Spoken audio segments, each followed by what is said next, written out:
Hi, thanks for choosing Backup Intelligence to back up your important data. It's easy to get started.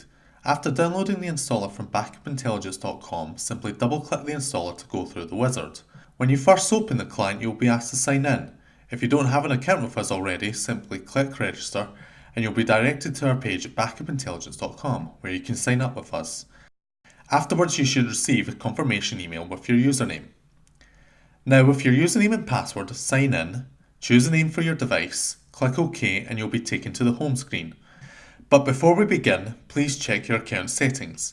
If you wish for CeeJay software to be able to reset your password, we need your authorization for additional security. So please check this box. We are unable to reset your password otherwise. Now, you will first need to add a protected item, which creates a backup routine with settings tailored to the files you select for that item. Give your protected item a meaningful name and select what type of files you want to back up. Regular files and folders are the default, but you can also choose from these file types tailored for Windows and the program will back them up just fine. Now we need to select exactly what data from your computer to be backed up to the cloud. Click the plus button to add files to your backup. We recommend you only select unique data to back up, as there is generally no benefit to backing up application data that you can recover from elsewhere. Plus, it will reduce your storage space.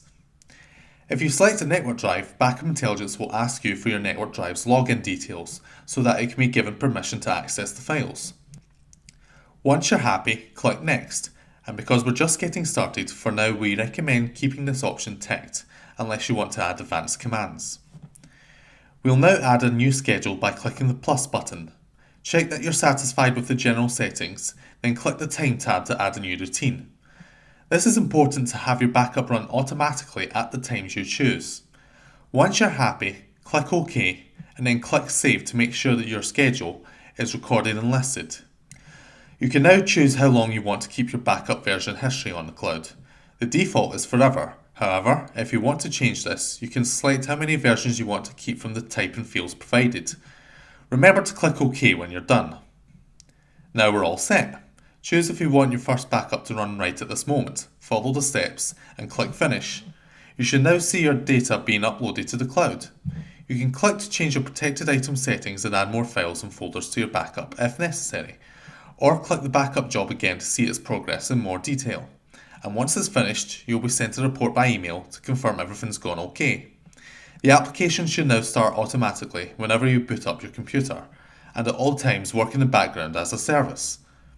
We recommend you check out all our videos for more help guides on the software in case you need to perform a restore if you ever need your data back, and how to tweak your backup archive to keep it secure.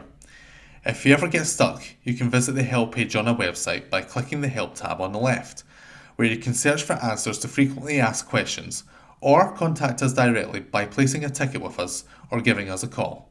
Thanks for watching.